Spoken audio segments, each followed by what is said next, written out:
Kurani famëlar, shoku im.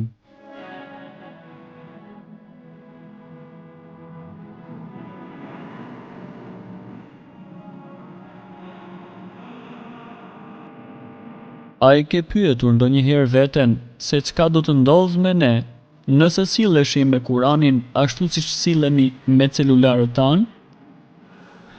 Çka do të ndodhte me ne nëse e bartnim kudo që të shkonim në çantat tona dhe xhepat tanë?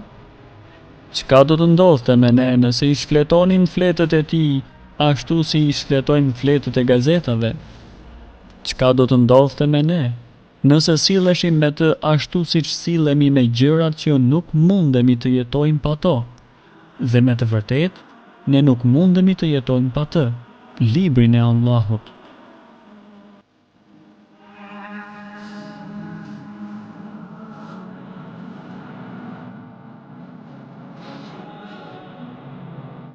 Çka nëse fëmijëve tanë ua jepnim si dhuratë? E çfarë nëse e lexonim gjatë udhëtimeve? Çfarë do të ndodhte me ne nëse atë e bënim të jetë gjëja primare e ditës sonë? Le të bëhet parulla jon, Kurani famëlart, shoku im.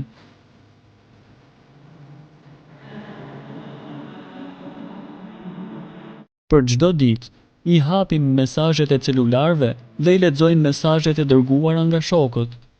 Por sa herë hapim Kuranin dhe i lexojmë mesazhet e dërguara nga ana e Allahut? Iblisi i thotë: "Çudi me birin e Ademit. Pretendojnë se e duan Allahun dhe i bëjnë gjunahe.